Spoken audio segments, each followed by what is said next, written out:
possessing a bizarre ability that lets him eat and absorb absolutely anything. Jin is almost never intimidated by any species of monster, even if they are descendants of two demon kings. As long as he can swallow them, he can turn them all into nourishment for his own body. He devours them whole, then steals every ounce of power their species naturally possesses. After that, those powers are converted into one-of-a-kind skills. Deep inside the main character burns a fierce desire to become the strongest living creature. So, what kind of journey is waiting ahead for this young man? Everyone is born with at least one ability, and the main character is no exception. He can freely eat anything he wants. With this strange ability, he tried every method he could think of. In the end, the main character succeeded, and thanks to that, he became a notorious poacher in Africa. While he was cleaning his gun, Panic called him with a new assignment. General Lightning wanted to capture Godzilla alive. Panic was originally the main character's partner. He had been ordered to act as the middleman between Julio Ventura and the Vietnamese General Lightning. Hearing that, Jin immediately wondered whether the general wanted Godzilla's entire body, but Panic replied that he only needed their heads and hands. The minimum number had to be at least two. Hearing that, Jin understood the plan. General Lightning wanted to use Zilla heads as decorations and their hands as ashtrays. That meant Jin had to take down at least two of them to gather enough heads. After thinking it over, the main character agreed that the two of them would set out the next day. When Panic heard that, he accepted with a smile full of hidden meaning. Then he quickly said goodbye to Jin. Hunting Godzilla was not simple at all, because aside from Jin, countless other forces were also targeting them. From outlaw hunters making money off the rich to armed anti-poaching units, these people were completely different from amateur, unprofessional hunters. They were armed to the teeth with all kinds of weapons. If Jin ran into them, running was the smartest move. While traveling with Panic, Jin suddenly realized that something about him felt off. Just as the main character was about to question him, Panic immediately raised his voice and cut him off, even speaking Korean instead of his usual English. Jin became extremely suspicious. At this point, Panic no longer bothered to hide it. The time had come. He pulled out a pair of handcuffs while explaining everything to Jin.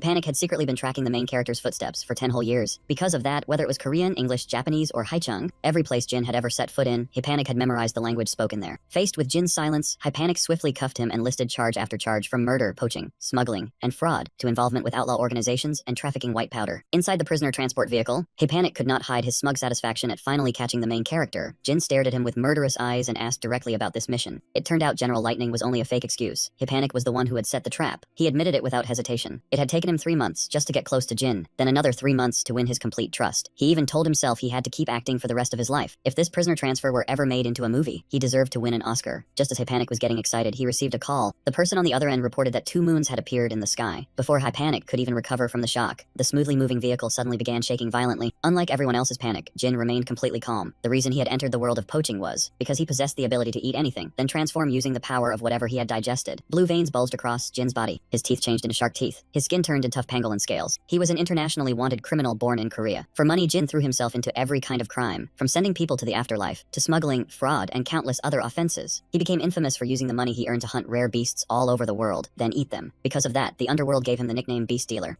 Panic and his lackeys in the car instantly went pale when they saw Jin's grotesque form after that horrifying transformation. The whole group trembled, yet they still forced their voices steady and tried to threaten the protagonist, hoping to hide the terror surging inside them. Cornered, they had no choice but to pull out the weapons hidden on their bodies, trying to finish him off right there. But with a single swipe of his claws, he tore them all apart and ended their lives in an instant. No one understood why this young man had devoured countless beasts, then slid into becoming a notorious poacher who had been eating animals for years. His blood-red eyes bore down on Panic, and he coldly asked if the man had any last words before he died. Panic was sweating buckets as he stared at the massive body in front of him, but he still stubbornly cursed him as a damn monster, and of course, his ending was anything but pretty. In the blink of an eye, the protagonist sent him straight to the afterlife. The driver heard a strange noise behind him and grew suspicious, but before he could say a word, that enormous hand had already grabbed him, and naturally, this guy's ending was not a happy one either. The car lost control and slammed straight into a tree, taking severe damage on the spot. He stepped out of the car in tattered clothes, his entire body stained with crimson blood. When he lifted his eyes toward the sky, the young man froze when he saw 2 moons hanging side by side high above him. He immediately understood that he had been brought somewhere that did not belong to Earth, a completely unfamiliar otherworld. In this land, countless creatures possessed mysterious skills within their bodies. They were collectively known by one name, monsters. Some monsters had forms similar to animals found on Earth. From buffaloes and snails to dragons, he closed the book and looked down with interest at the creature lying at his feet. He quickly transformed, dealt with it in an instant, and resolved to rise as the strongest being in this other world. Memories rushed back, and he recalled the moment his own teammate stabbed him in the back. Then he was captured and escorted away by international police. But the scene that appeared before him after he stepped out of the prisoner transport was 2 moons hanging in the same sky, and the young man instantly realized this was no longer Earth. He thought to himself that being thrown into this place might not be so bad after all, because Panic had once exposed a whole string of his crimes, and because of that chain of sins, the protagonist was hunted relentlessly by Julio Ventura, the United Nations, the police, and all kinds of other organizations. So here, the young man might finally get a little peace. While he was lost in thought, he suddenly noticed that a pack of wolves had silently surrounded him. He could not help but let out a curse. He had assumed wild beasts were smart enough to know which enemies they should avoid, but apparently that was not the case. The young man's razor-sharp gaze locked onto the fiercest-looking wolf in the pack. He realized at once that it was the leader commanding the entire pack. The alpha wolf immediately growled, signaling its kin to rush in and attack the protagonist all at once. Even so, he did not panic at the wolf's speed. In a flash, he transformed, his head becoming that of a ferocious tiger while his body took on the shape of a wolf. The wolves, so vicious just a moment earlier, saw this bizarre sight and instantly lost their nerve, their legs all veering off in different directions. Even the alpha wolf was left gaping in shock. They intended to let him go, but this young man was not that generous, and in a blink his body shifted behind the alpha. In the very next instant, the wolf leader was mercilessly taken down by the protagonist. Its fangs flew from its jaws, and blood splattered across the ground. When the remaining wolves saw their leader fall, their earlier momentum vanished completely. They tucked their tails and bolted for their lives. This became his first meal in the otherworld. He tried to use the tiger's sharp teeth to tear apart the prey, but it did not work, and seeing that, the young man immediately turned into a hippopotamus to deal with the stubborn meal. After eating his fill, the protagonist began to ponder the strange things about this land. He had to borrow a hippo's jaws just to peel off the wolf's hide, and if he wanted to eat its meat, he had no choice but to form shark teeth. This was clearly not ordinary animal hide. He grew even more puzzled by how terrified the wolves were of his roar, since science showed that a roar could make muscles tremble and lock up. But when this young man roared, the wolves immediately froze in place, whereas under normal circumstances, predators like wolves should only be startled for a brief moment when hearing a roar. Jin hesitated for a moment, his gaze lifting toward the two moons hanging in the unfamiliar sky. This was clearly another otherworld entirely, so would anything the main character knew from Earth still be useful here? During the full week he spent in this fantasy forest, he hunted and absorbed countless strange creatures hidden deep among the trees, from a gigantic bear with forelegs as thick as temple pillars, to a snake with unknown venom, and even a deer with antlers as sharp as blades. Most of the monsters here resembled animals from Earth, except for a few bizarre traits unique to each one. He continued the hunt, guessing that this place might have some kind of technology, or a system, completely different from anything he knew, and the answer would be waiting somewhere along this journey. After transforming, the young man quickly discovered traces of humans nearby. He wanted to squeeze more information out of that stranger. He reached out with his enormous hand, trying to call the other person closer. The ability to copy a body part from something he had absorbed was not actually that overpowered. It had clear limits. If he wanted to transform, it had to be the same type of body part. The main character could turn his hand into a bear claw, but he could not turn it into a crocodile jaw. He also could not use body parts from species like lobsters, because their body structures were far too different from humans. On top of that, he could not stack multiple body parts at the same time. Since he was borrowing a hawk's head, there was no way he could speak human language. As for the man he had just touched, the moment he saw this grotesque body, he panicked and let out a shrill scream. He scrambled away from the main character in terror, babbling in some strange language as he ran, but he did not manage to escape. The deer with razor-sharp antlers that Jin had just transformed into quickly pierced straight through him, ending his life. After clearing the obstacle, the deer stretched its legs and vanished into the distance. He returned to his original form and stood there in silence, staring at the man lying motionless as blood spread across the ground. With his last breath, the man uttered a sentence in a language the main character could not understand at all. He could not save him, and honestly, he had no real reason to save him either. He badly needed information about this world, but because of the language barrier, reviving the man would be pointless. Instead, he came up with another method. Taking information from a dead man turned out to be much easier. With his absorption ability, the main character could swallow the man's entire brain and receive all of his memories. He successfully grasped the language of this world. Thanks to the man's death, he even picked up an unexpected prize. It was an illustrated monster guide that the man had been carrying with him. For example, an adult golden dire wolf was 2 meters long, weighed about 120 kilograms, and possessed a powerful tearing bite and a fearsome roar. Thanks to the book, this young man gained a clear understanding of the monsters here, and how this fantasy world functioned, achieving something he had never managed back on Earth. 1 month later, the main character was still relentlessly pushing forward on his leveling journey. He stared at Zhou's head, absorbed in studying the regeneration ability of this species. Zhou could restore its brain in only a month, even after being torn into 100 pieces. That detail was not recorded in the book, and he had not expected this monster to be so impressive. He used his transformed arm to dig out whatever was hidden deep beneath the skull. A strange blue fluid was flung by the main character, splashing across the face of that head. It made the thing shriek noisily. Hearing Zhou scream, he simply burst into delighted laughter. He still had not determined the tolerance limit of its skin, or how hot the flames had to be before he could peel it off. How intense did the heat have to be before the skin burned? Could it resist acid? How many times could its regeneration activate before reaching its limit? There were still countless things left to verify. The main character closed the book, stood before Zhou's head, and immediately thought of a brand new experiment. In the northern part of Great Tree Forest, where the Akana tribe lived, a self-proclaimed warrior came to meet the chief, and he reported the mission he had been given. The goddess had proclaimed that a monster had appeared in Great Tree Forest. It devoured anything it touched, absorbed their skills, and used them with terrifying mastery. This was truly a monster on a catastrophic scale. In Great Tree Forest, which was originally the territory of the Zhou tribe, several Zhou were now searching through the deep woods with weapons in hand. As they moved forward, they suddenly discovered fresh human footprints on the ground. They immediately realized their companions had passed through here. Maybe they had already gone ahead to hunt those humans. The moment they thought of the taste of human flesh, they could not hold back their craving. They licked their lips and muttered, wondering where the others had run off to. But in the very next second, one of them angrily slammed his hammer into the ground, furious that his companions had dared to secretly hog the rich prize of human meat for themselves. He immediately ordered his underlings to track them down before they could devour everything and leave nothing but bare bones. The buffalo only knew how to obey orders, so they split up and spread out everywhere, searching for any trace of that young man. Meanwhile, in a hidden corner, another unlucky buffalo, who should have been the hunter, was now being choked by a monster and was about to become a meal. Just as it was about to bite down on the buffalo's head, the monster suddenly froze in alarm after sensing something off. It turned out to be a giant wolf. The giant wolf's eyes gleamed with hunger. Drooling, it muttered that it had been planning to head out and hunt for more test subjects, only for these idiots to deliver themselves right to its door. As it turned out, the buffalo that had been searching earlier had already followed the scent to the cave entrance. One of them kept sniffing hard, then reported to the boss that it had picked up something. It insisted that the smell of human flesh was drifting out from inside this cave, but another one looked uneasy, feeling that something about the whole situation was wrong. The boss did not care in the slightest. Its head was filled only with the thought that those bastards were trying to play tricks and keep keep the juicy human meat for themselves. Only after a while did the underling realize what was wrong. This was the scent of buffalo blood, not human blood at all. After saying that, it completely froze for a full 5 seconds. Watching its idiot boss charge straight into the cave without realizing a vicious wolf was lying in wait, the underling panicked and shouted a warning to him. It trembled as it gripped the wooden club in its hands. Every inch of its defensive stance pulled tight. Before it could even strike, it took a heaven-splitting punch from the giant wolf, sending it straight to meet its ancestors. The monster muttered to itself that buffalo muscles combined with a bear's massive claws were definitely worth testing. This combination was honestly not bad, it thought with real interest. It grumbled in regret after accidentally punching the buffalo flat. It should have kept it as a test subject, but had ended up killing it by mistake. The underling behind it stammered the name of its unlucky boss, but there was no answer. Then it forced itself to shout, loudly cursing the monster in front of it. Its boss's example was still right there in front of it, yet the guy still stupidly charged in, trying to avenge him. But before the wooden mace could even swing, it was snapped in two, and its arm was crushed along with it. The buffalo had no time to understand what had happened. It only saw the monster open its jaws wide, exposing razor-sharp fangs, about to swallow it whole. That was Venom Fang, a vicious long-range attack. The most effective way to shut down the buffalo's insanely powerful regeneration was to paralyze them completely. The effect hit instantly. The underling could no longer move a single muscle. 1 second later, it collapsed to the ground as its life vanished. The last buffalo standing behind it witnessed everything and could only shake violently in absolute terror. In its fear, it glanced to the side and saw its boss. The boss gathered the last bit of strength it had left and shouted one final sentence. The boss urged it to run, to get as far away from this place as possible. But at that moment, the guy could only tremble before the monster's overwhelmingly absolute power. Of course, the monster had never planned to spare the buffalo. It gave a savage grin and said that it should go down and join its buddies, so they would not be lonely. And just like that, the only things left echoing through the space were the buffalo's shrill scream and fresh blood spraying across the cave floor. Now we know that the wolf-shaped monster is Jin. He told himself that over the past few months, he had carried out quite a few experiments to add material to the book, and those experiments were the torture of these buffalo. Inside the book was a concept that was completely new to the main character, and that was skills. At first, he thought it was some kind of guidebook for a video game, because skills were usually something you only saw in virtual worlds. Even so, the creatures here that he had eaten before could all use abilities similar to skills. For example, one wolf could fire sound waves, while one bear possessed terrifying strength strong enough to hurl an entire boulder. He confirmed that skills truly existed, and also drew several important conclusions from his experiments. First, skills had no effect on creatures that did not possess skills to begin with. For example, even though the purple serpents here used their venom skill to paralyze prey, the result was completely different when he deliberately let one bite his arm. All he was left with was a scar from the bite marks. He was not poisoned in the slightest. Second, attacks that did not carry skills still worked on opponents with skills. After he tested a large bear with both the venom skill and ordinary fangs, both successfully poisoned and paralyzed the bear. The reason the Vajra wolves, despite possessing resistance to negative effects, still trembled in fear before the main character's roar was probably because it was the roar of a tiger, a creature that did not belong to this other world. In other words, because he came from Earth, he was completely immune to all their skills, while his own attacks could still smash down on them with full force. Thanks to that trait, he could absolutely rise up and become the apex predator at the top of this fantasy world's food chain. At the current point in time, Earth had already been completely dominated by humanity. No matter how many more creatures he consumed, there was no way he could defeat the human race. The reason was that human technology and modern weapons had already surpassed the limits of every living creature on the planet. But in this other world, things were completely different. The humans here were no different from weak prey before countless powerful, primal monsters. And the advanced technology that once allowed humans to overpower every other species did not exist here at all. In this place, ever since he was young, he had carried the dream of becoming a true tyrant predator. And to make that dream a reality, all he needed to do was eat the creatures here, especially the buffalo with their limitless regeneration. Gifted with a razor-sharp mind and unmatched power, this monster can spew flames so hot they melt anything in their path. Even solid steel armor means nothing before the creature in front of them. This is a true dragon. Then, a strange creature appears on the ground, looking like a talking slime. It blurts out in shock, "What is that thing, an actual dragon?" Seeing the dragon spread its wings across the sky, it cheers with delight. This really is a fantasy world, just like the anime I used to watch. The slime breaks into a smug grin. Who would have thought he would reincarnate as a slime with the power to devour and absorb anything? He decides that he is the true ruler of this land, then laughs loudly and declares, "I was born to become the strongest. This is heaven's will." After that, he wonders whether this thing can actually work. The moment he tries to open his skill status page, a notification panel appears right in front of him. The system panel clearly lists his stats. Level 1, Stamina 1, Strength 1, Speed 1, Intelligence 0, along with a note that says, "Use your soul to consume anything and make it yours, slime skill." He marvels that it is exactly like anime, then turns and spots a small snake nearby. So the slime immediately transforms, spreading his body wide like a giant net. A second later, he has already trapped the snake inside his own body. The unlucky snake is slowly digested by the slime bit by bit. After eating his fill, he lets out a deeply satisfied burp, proving the meal was truly delicious. The system instantly displays a notification. Consumption successful. Speed increased by 1. Paralytic venom skill now available. Your soul has decreased due to the use of a real skill. After reading it, the slime wonders why his soul has decreased, but he does not care much and figures he will just go with it for now. He is sure he will find a way to restore his soul later. With the conviction that he is the protagonist here, he immediately activates the skill. Now that he can use real skills, he goes on to eat a few more animals. After leaving behind nothing but piles of bones and moving on, he thinks the reason he was once discriminated against and forced to struggle was because he got stuck with useless parents. It was all their fault. A slime with power equal to a monster will slowly become a true monster. He will gradually burn through his soul to grow stronger, only to destroy himself in the end. The goddess of Elmoth chose him, not as a protagonist, but as a disposable tool. On the continent of Elmoth, under the protection of the goddess, there is a warrior chosen by her, one who follows sacred principles and protects humanity. The more danger humanity faces, the stronger that warrior becomes. But even I, that very warrior, could not stop the devastation caused by that monster. That monster brought disaster to the entire world with its terrifying power, and because of it, I suffered a horrific death. But when I opened my eyes once more, I had gone back in time, returning to the person I was 10 years ago. This is the final chance the goddess has given me. This time I must stop that monster at any cost. Those are the warrior's inner thoughts, though there is one small detail he has adjusted. The goddess had prophesied it that way. The moment he finishes speaking, a sharp pain shoots through his body. The warrior wonders if it is because he just lied, and if this is the punishment for breaking the principles. But if he told the truth and said he came from the future, no one would believe him. As it turns out, the warrior is telling this story to a snail. Not fully understanding, it asks a prophecy. Can you explain this prophecy in more detail? Without hesitation, he replies, of course, Elder. He continues explaining. A monster that devours flesh and absorbs skills will appear in this great tree forest. I came here to stop him from causing disaster in the future. After hearing that, the snail elder replies, if your prophecy is true, then this is truly serious. The warrior is briefly confused, not understanding why it is so serious. The snail says that over the past 2 months, it has not seen a single Chaw beast in the area. It is very possible the monster has set its sights directly on the Chaw beast's special regeneration ability. You should also be wary of Chaw regeneration. Powerful regeneration and destruction are the 2 special skills of the Chaw beasts. After hearing this, the warrior immediately understands the problem. In other words, if I follow the trail of the Chaw beasts now, there is a good chance I can track down that monster's lair. He clenches his hand into a fist with fierce determination. This time, I will not let you run wild again. Meanwhile, Jin is studying his skill book. After finishing the section, he closes the book and tells himself that this much information should be enough. Those creatures all died during the experimentation process. Around Jin lie nothing but the corpses of Chaw beasts, yet behind him one Chaw beast is still barely clinging to life. At this moment, it feels that living like this is too painful, so it begs Jin to finish it off already. He agrees to grant its wish, holding a torch in his hand as he answers. I will send you off peacefully, Jin says in a gentle voice. One last word. Even though we have been together all this time, I have to find something newer in order to continue. For the next experiment, I will let you die exactly as you wish. Seeing that its wish is finally about to be granted, the Chaw beast feels a bit happy and thinks at last the moment has come, then squeezes its eyes shut. It waits with its eyes closed, ready to pass on, but nothing happens for a long time. When it opens its eyes, it sees Jin still absorbed in reading his book. There is information stating that boiled Chaw blood can restore mana, which means right now, I do not need to dispose of this one just yet. Hearing that, the Chaw beast bursts into tears of pain and pleads in disappointment. Please, Jin, just kill it quickly. But he pays no attention at all and simply keeps reading his book. The page is filled with detailed information. Name, Great Tree Forest Lizard Man. Height, approximately 180 centimeters. Weight, approximately 85 kilograms. Skills include venom spit, underwater breathing, swift swimming, and physical damage reduction. Lizardmen live independently in the forest. They are not monsters, but a humanoid race. They are extremely hostile to outsiders and will capture and kill anyone who dares to intrude. An illustration is drawn right above the entry. After reading it, Jin mutters that lizardmen really are creatures that seem like a hybrid between mammals and reptiles. Then the main character curled his lips into a sinister smile, wondering if all this loot would actually be useful. The scene shifts to a swamp deep inside the great tree forest, where the lizard folk are standing guard, each one gripping a long spear in hand. Not a single one of them notices anything unusual. When they spot a shadow in the distance, they assume it is a stray buffalo. Lately, that species has been mysteriously vanishing, and no one knows where they've gone. Just as one of them is about to charge over and punish the buffalo for daring to set foot in their territory, another lizard folk is suddenly blasted backward. Before they can even process what is happening, the lizard folk is already being squeezed tight. The beastly form, with its grotesquely deformed head, has clamped down on him completely. The monster opens its mouth wide, preparing to swallow the unlucky lizard folk whole. Just like that, the lizard folk is gulped straight into the monster's belly, without even getting the chance to leave a final word. Another one witnesses the horrifying scene and screams in panic. What the hell are you, you damn monster? Deep down, the lizard folk tells himself that his natural pride has already been swallowed by fear. He still does not know what this thing is, but if they let it live, their entire race will fall into danger. The moment that thought crosses his mind, he drives his spear straight into the monster's body, but the chunk of flesh gouged out of the monster's shoulder quickly seals itself back up, as if nothing ever happened. The lizard folk is utterly stunned by the monster's extraordinary regeneration. Only slimes are supposed to possess a bizarre skill like that. And then, in the very next instant, the monster spits a blast of venom straight into the lizard folk's eyes. His eyes are damaged horrifically, and now he can only see the world as a hazy, washed-out blur. But what shocks him even more is realizing that this poison is the signature toxin of the lizard folk race. As the monster closes in, the lizard folk collapses from the venom. Just a few seconds later, even his corpse vanishes, and no one knows where it was dragged off to. The scene cuts back to Silan, who is still eating to its heart's content. It has just finished devouring yet another creature. Silan lets out a long burp and mutters, "These guys are nothing special. I can't believe I only went up one level from all that." Suddenly, it notices a cave reeking with the thick, metallic stench of blood. What is this overpowering smell? Immediately, the main character uses the Vajra Wolf's lifeform detection skill. Thanks to that skill, it discovers that quite a few living creatures are hiding inside, and so the knave Silan heads straight into the cave, simply because it does not want to miss this rare chance at a feast. It is still grinning with excitement when what enters its view is countless